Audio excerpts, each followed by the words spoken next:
شکر کریں پاکستان عراق نہیں بنا۔ گزشتہ روز کے بلاگ میں فوجی جرنیلوں کی پالیسیوں، ملکی آئین کی پامالی اور ملکی سیاست اور اقتدار پر ان کے قبضے کی بات ہوئی تو کچھ منچلے دوستوں نے فوجی اشرافیہ کی روایتی مدح سرائی کرتے ہوئے لکھ بھیجا کہ عاطف صاحب یہ فوجی ہے جس نے ہمیں محفوظ بنا رکھا ہے،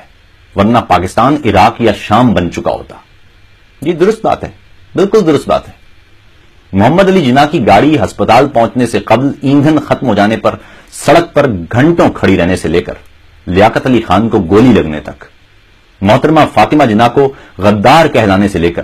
ملک کو 1 یونٹ کر کے ایک اور تقسیم کی راہ ہموار کرنے تک، سن 1971 میں ہمیں محفوظ بناتے ہوئے مشرقی پاکستان جیسے غیر ضروری حصے کو پاکستان سے الگ کرنے سے لے کر ڈالروں کے عوض امریکہ کے لیے سوویت یونین کو دشمن بنانے تک اور ملک میں جہادی پیدا کرنے تک، نصاب میں زہر گھولنے اور ملک میں فرقہ واریت پیدا کرنے سے لے کر بلوچستان میں حقوق مانگنے والوں کو قتل کرنے تک اور وزیرستان میں تشدد کے راستے کھولنے تک،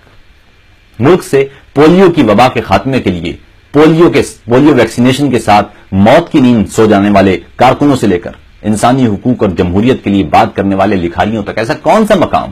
اور کون سا شخص ہے جسے ہمارے سپہ سالاروں کی پالیسیوں نے محفوظ نہیں بنایا؟ جرنیلوں کی بارے میں بات کیوں کی کہ نعرے کے ساتھ گالیاں دیتے، گھٹیا الفاظ کا استعمال کرتے اور غدار غدار کے نعرے لگاتے یہ دوست یقیناً یا تو سائبر ونگ کے وہ ملازمین ہیں جن کو ان دنوں پنڈی والے صاحبان انٹرنیٹ پر فوج کی جغرافیائی سرحدوں کی حفاظت پر اجرت عنایت فرما رہے ہیں، یا وہ جو ضیاء الحق کے دور سے چلی آ رہی معاشرتی علوم اور مطالعہ پاکستان کے سحر میں مبتلا ہیں اور جن کی آنکھیں کھلنے کا نام تک نہیں لے رہی۔ حقیقت حال یہ ہے کہ دنیا بھر میں پاکستان کا پاسپورٹ اس وقت افغانستان اور صومالیہ کے ساتھ رکھا جاتا ہے، اور عراق اور شام جیسے ممالک کے پاسپورٹ کی تقریب بھی ہمارے جوہری صلاحیت کے حامل ملک سے زیادہ ہے۔ پچھلے 10 برسوں میں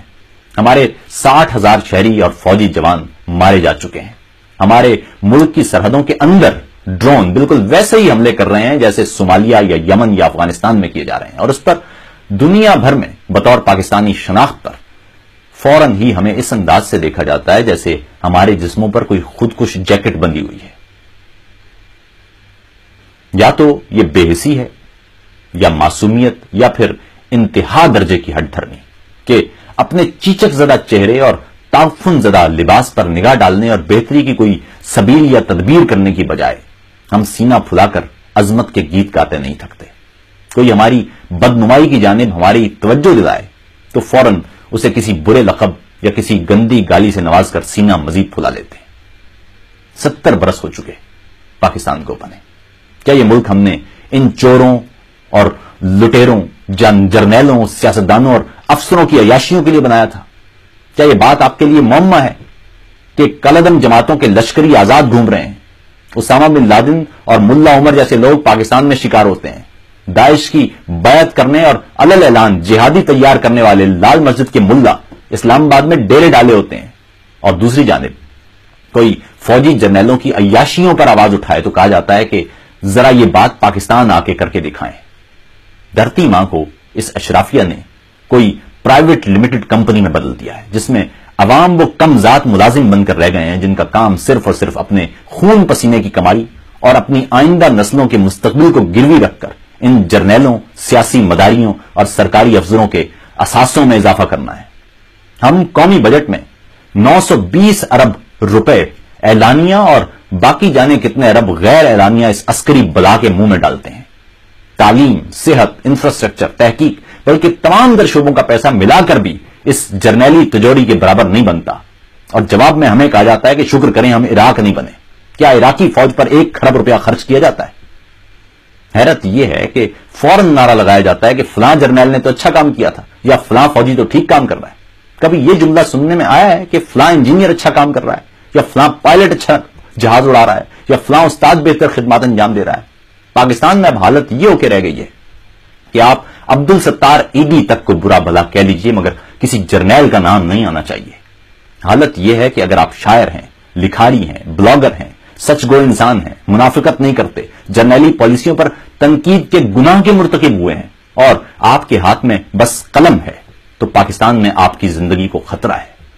دوسری طرف آپ دہشت گرد ہیں, آپ کا تعلق کالعدم جماعتوں سے ہے, آپ ملکی دستور کو گالیاں دیتے ہیں, آپ جوانوں کے سر قلم کر کے فٹ بال کھیلتے ہیں, آپ مسجدوں, بازاروں, درگاہوں, خانقاہوں, چوراہوں, گرجا گھروں, مندروں, سڑکوں اور گلی کوچوں میں تباہی پھیرتے ہیں, آپ مسجدوں کے میناروں سے نفرت انگیزی پھیلاتے ہیں, اور آپ نے ہاتھ میں ہتھیار تک اٹھا رکھے ہیں, تو پاکستان میں آپ کو کوئی خطرہ نہیں. یعنی آپ ملک کا آئین توڑیں, آپ ملک میں ہر عوامی لیڈر کو غدار قرار دیں اور تاک تاک کر ہلاک تک کر دیں, آپ پاکستان کو دو لخت کریں, آپ حقوق مانگنے والوں کو گمشدہ کر دیں اور ان کی سر بریدہ لاشیں ملیں, آپ ملک میں تعلیم گاہوں کی بجائے جہادی فیکٹریاں قائم کریں, آپ ڈالر لے کر ملک کی سلامتی داؤ پر لگا دیں, آپ وردی پہن کر قوم سے تحفظ کا احساس چھین لیں, آپ قوم کے خون پسینے کی کمائی سے خریدی گئی بندوق قوم ہی پر تان لیں, آپ ہمارے بچوں کا مستقبل خطرے میں ڈال دیں, آپ ہمارے ہر بڑے دماغ, دانشور اور خیر خواہ کو اپنے سامنے نہ جھکنے پر قتل کر دیں, آپ بلوچستان سے کشمیر تک اور کشمیر سے فاٹا تک ہر گلی میں خون اور خوف کے دھبے لگا دیں, آپ فرقہ واریت پر مبنی کالعدم جماعتوں کے سروں پر اپنا ہاتھ رکھیں اور آپ ان دہشت گردوں کو اپنا اثاثہ قرار دیں اور پورے خطے کی سلامتی کو خطرے میں ڈالیں اور مال بنائیں, اور آپ کو یہ یقین ہو کہ دھرتی کی کوکھ سے ایسا ایک بھی غیرت مند پیدا نہیں ہوگا جو آپ کے سامنے بولنے کی جرات کرے, تو سمجھ لیجئے کہ آپ غلطی پر ہیں. بندوق کی طاقت پر انحصار کرنے والے قلم کی طاقت ہمیشہ کم سمجھتے ہیں, مگر کندھوں پر ستارے لگائے سینہ تان کر چلنے والوں کو یہ معلوم ہونا چاہیے کہ بندوق سے نکلی گولی تھک ہار کر آخرکار گر جاتی ہے, مگر قلم سے نکلے الفاظ وقت کی لے پر تاریخ بن جاتے ہیں. سقراط کو زہر پلانے والے کا نام کسی کو یاد نہیں, نہ یہ حکم دینے والے کا, مگر زہر پینے والا سقراط آج تک زندہ تاریخ میں موجود ہے. آج کی تاریخ لکھی جا رہی ہے کہ ہندوستان ہو کہ افغانستان, عراق ہو کہ امریکہ, روس ہو کہ چین, نائجیریا ہو کہ برطانیہ, دنیا کے کسی بھی ملک میں فوج عوام سے بالا نہیں ہے, بلکہ ان ممالک میں کسی شخص کو شاید اپنے سپہ سالار کا نام تک یاد نہ ہو, مگر ہمارے ہاں ان کے ٹھاٹ باٹی سمجھ سے بالا تر ہے. پاکستان عراق تو انشاءاللہ نہیں بنے گا, مگر خوف یہ ہے کہ کسی روز پاکستان 15 جولائی 2016 والا ترکی نہ بن جائے, جب لوگ ملکی دستور توڑنے والوں کے ٹینکوں کے آگے لیٹ گئے تھے اور فوجیوں کو رسیوں سے باندھ کر قانون کے حوالے کیا گیا تھا. فوج اور ہر ادارے کی تعظیم اور تکریم صرف اور صرف دستور میں درج اس کے دائرے میں ہے. کوئی بھی ادارہ یا فرد اس آئین سے بالا نہیں ہے, اور اگر اس دائرے کو توڑنے کی کوشش کرے گا تو قومی مجرم ہے. پاکستان کے آئین میں اگر 62 اور 63 ہے جو سیاستدانوں پر اپلائی ہوتی ہے, تو اس آئین میں آرٹیکل 6 بھی ہے.